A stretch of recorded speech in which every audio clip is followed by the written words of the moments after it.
Pria ini, karena rasa terima kasih, menyebabkan bocah itu pingsan, lalu menyalakan lampu secara manual untuk memperpanjang hidupnya. Dalam sekejap mata, semburan aura hitam terbang ke arah bocah itu. Kawat berikutnya jiwanya ditarik dari tubuhnya. Tanpa diduga, anak laki-laki yang melihat jiwanya meninggalkan tubuhnya sangat bahagia. Dengan cara ini, dia bisa pergi ke dunia bawah. Selama dia mendapatkan harta karun, dia bisa bertemu ibunya lagi. Kuan menasihati Fin Tuan, lampu memperpanjang umur setelah dimatikan. Bukan saja dia tidak menemukan jalannya di dunia bawah, bahkan jiwa memiliki kemampuan untuk menghilang.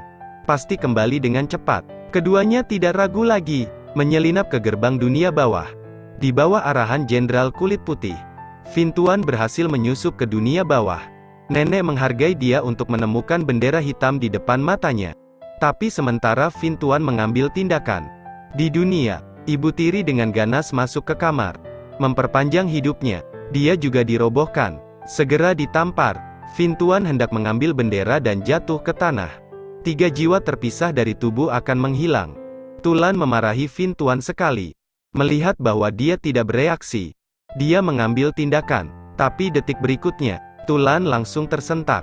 Menyelamatkan nyawa dengan Fin Tuan sudah mati. Sementara jiwa Fin Tuan menghilang, Siti Garba memutuskan untuk mengambil tindakan.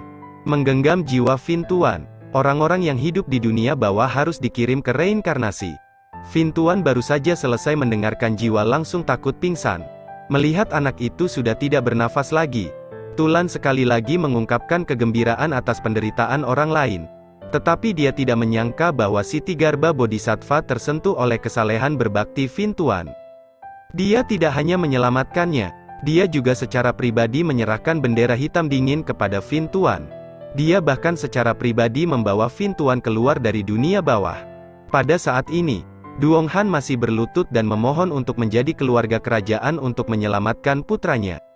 Mengetahui instruksi Raja Jizong, benteng kerajaan memutuskan untuk mengambil tindakan. Cepat impor jiwa Fin Tuan ke dalam tubuh. Bendera hitam tidak hanya bisa membuat jiwa bebas masuk dan keluar dari dunia. 7 hari tanpa pamrih. Pada saat yang sama, tidak mungkin menggunakan bendera hitam untuk membahayakan kehidupan manusia. Jika tidak, jiwa akan terbang. Tu Hoa kembali ke Yangfu untuk menemukan putranya. Tanpa diduga menyentuh tali merah yang sudah diatur lebih awal. Lonceng berbunyi di mana-mana. Itu adalah Tulan yang dirancang sebelumnya. Khawatir tentang jiwa negatif Tu Hoa tidak mencair. Jadi dia berpura-pura menjadi bebek yang menangis dan memberitahu peringatan itu. Tu Hoa tersentuh oleh kasih sayang kakak sebelumnya. Namun masih mempertanyakan mengapa Tulan ingin melecehkan putranya. Tulan mengarahkan semua tombak ke wanita tua itu. Sukses dipercaya oleh Tu Hoa. Tidak hanya itu, setelah kematian Tu Hoa, dia dijatuhkan oleh formasi hukum yang kejam. Itu karena Li Giangsan. Mendengar nama ini, Tu Hoa langsung menjadi marah. Dia tidak bisa menahan amarahnya lagi. Fulan mencapai plot, tetapi tidak menyangka ketika Tu Hoa datang ke rumah Li Giangsan. Di atas meja muncul sebuah buku darah. Li Giangsan sudah mati. Ingin tahu siapa yang mengambil tindakan? Bertemu di hutan kecil. Tu Hoa tidak ragu-ragu, baru saja keluar pintu. Jenderal Bah menghentikannya, mengingatkan Tu Hoa untuk tidak membalas dendam. Jika tidak jiwanya pasti akan tercerai-berai. Tidak mengkhianati kesalehan berbakti Fin Tuan. Hoa tidak mengatakan dan secara langsung mengibarkan bendera. Baik manusia maupun dewa tidak dapat dihentikan. Sambaran petir menyambar Jenderal Kulit Putih itu. Tu Hoa mengambil kesempatan untuk menuju ke hutan kecil. Sekarang seorang mistikus sedang menunggu di sana. Jelas, tidak ada keraguan bahwa dia adalah orang di belakang Li Giangsan. Tu Hoa benci untuk memotongnya menjadi ribuan keping. Dia hanya tidak berencana untuk menyimpan saksi hidup. Mistik itu meludahkan seteguk darah segar. Tu Hoa sangat marah. Tapi detik berikutnya dia ketakutan. Pria ini adalah suami yang paling dia cintai. Awalnya ingin menghancurkan penjahat yang menyakiti pasangan mereka. Pisahkan Yin dan Yang. Tanpa diduga, dia hampir memukul suaminya sampai mati. Tu Hoa sangat menyakitkan. Tetapi saat ini Duong Han mengatakan kebenaran yang mengejutkan orang. Tahun itu, orang yang menyuruh Li Giangsan untuk mempermalukan Tu Hoa bukanlah orang lain. Itu dia. Kata ini diucapkan Seolah-olah petir menyambar di langit yang cerah. Duong Han ini tidak dapat memiliki anak, karena membutuhkan uang untuk mempekerjakan orang untuk mempermalukannya. Istrinya. Dia melakukannya karena dia ingin melahirkan anak. Istrinya tidak tahu bagaimana menjadi suami yang diatur. Tidak hanya ditutup matanya. Bahkan setelah melahirkan, dia dibunuh dengan tidak bersalah. Bahkan setelah kelahiran, pemakaman juga dimainkan oleh orang-orang. Mantra tidak bisa dilahirkan. Bahkan jiwa pun tidak bisa tenang. Tu Hoa akhirnya berubah menjadi iblis dan kembali untuk membalas dendam. Li Giangshan terus-menerus mengalami mimpi buruk. Jika kamu terus seperti ini, cepat atau lambat kamu akan dibunuh oleh roh jahat. Dia mencari Duong Han, ingin mengatakan yang sebenarnya, tapi baru bertemu, Duong Han tidak sabar untuk menggigitnya sampai mati. Dia hanya ingin punya bayi. Tapi Li Yangshan membunuh Tu Hoa lagi. Wanita yang dicintainya sangat terluka olehnya. Tidak mampu bertahan, Duong Han mengungkapkan perasaannya. Saya tidak berharap Li Yangshan mati seperti itu. Duong Han selama 2 tahun dengan jelas mengatakan yang sebenarnya kepada istrinya. Tu Hoa di bawah kemarahan benci tidak bisa membunuhnya. Tetapi ketika saya memikirkannya, dia melakukan itu semua karena saya. Duong Da anak selama beberapa generasi. Menjadi tidak berbakti memiliki 3 dosa. Dosa terbesar adalah tidak memiliki anak laki-laki. Ibu mertuanya pernah menyatakan bahwa dia tidak bisa hamil selama 3 bulan.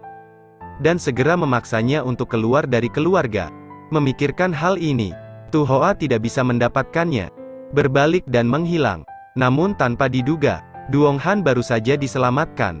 Ada beberapa pria di rumah itu. Jangan biarkan orang menjelaskan. Lalu seret Duong Han pergi. Ternyata hilangnya Li Giangshan diketahui oleh pemerintah. Duong Han dihukum karena pembunuhan. Saat dia akan dieksekusi, asap putih membumbung. Baris berikutnya, Tu Hoa muncul tepat waktu. Mulut mengucapkan kata-kata yang paling jahat. Sebenarnya ingin menyelamatkan suaminya. Pada saat yang sama seorang tamu tak diundang berlari. Orang ini adalah Li Giangshan. Hadapi keraguan semua orang, Li Giangshan mengatakan yang sebenarnya. Sebenarnya, hari itu bukan benar-benar ingin membunuh Li Giangshan, melainkan akting sandiwara. Dengan cara ini, Tu Hoa tidak akan membalas dendam pada Li Giangshan lagi. Hindari ujung jiwa terbang dan berhamburan. Semuanya dilakukan demi Tu Hoa. Dan tentang dieksekusi untuk dirinya sendiri. Pada waktu yang tepat, tidak ada lagi yin dan yang terpisah dari Tu Hoa. Memang benar bahwa seorang suami yang penuh kasih. Tetapi Li Giangshan tidak mengakui bahwa dia membunuh Tu Hoa. Tidak tahu apa yang disebut sihir jahat. Jika bukan Li Giangshan, lalu siapa pembunuhnya? Jika Duong Han tidak dapat memiliki anak, maka istri Tulan ini sekarang. Mengapa dia mengalami keguguran sebelumnya? Wanita tua itu mengeluarkan resep obat untuk putranya. Pergi ke tempat Langcung lain untuk mendapatkan obat. Tanpa diduga menemukan rahasia yang mengejutkan orang. Langcung segera melihat obat yang tidak biasa di dalamnya. Pria yang minum akan menyebabkan infertilitas intermiten. Wanita tua itu hampir tidak percaya. Keluarga Duong dan Lang Ye di desa tidak pernah memiliki permusuhan atau kebencian. Mengapa dokter melakukan ini? Wanita tua itu membawa kecurigaannya untuk mencari tabib. Tetapi sama sekali tidak menyangka bahwa menantu perempuan ada di sini. Dia bersembunyi di tempat gelap untuk menguping. Jika Anda tidak mendengarkan, Anda tidak tahu. Begitu saya mendengarnya, saya takut. Lang Ye adalah saudara kandung dari menantu perempuan. Bahkan ibu mertua ini tidak tahu. 2 orang yang khawatir akan membunuh Tu Hoa terungkap. Berkonspirasi untuk menegosiasikan tindakan balasan. Wanita tua itu berkeringat dingin. Segala sesuatu di rumahnya disebabkan oleh 2 orang ini. Dia bergegas kembali untuk memberitahu putranya. Mengklaim keadilan untuk Tu Hoa. Tetapi seseorang, kali ini berakhir. Kedua bersaudara itu melihat masalah itu terungkap. Dan segera ingin mempertahankan wanita tua itu. Selama perjuangan, wanita tua itu jatuh di Dinba pada waktu yang tepat. Dan menantu perempuan itu menikam Lembing. Dia harus mengikuti Lembing, mencoba membunuh wanita tua itu.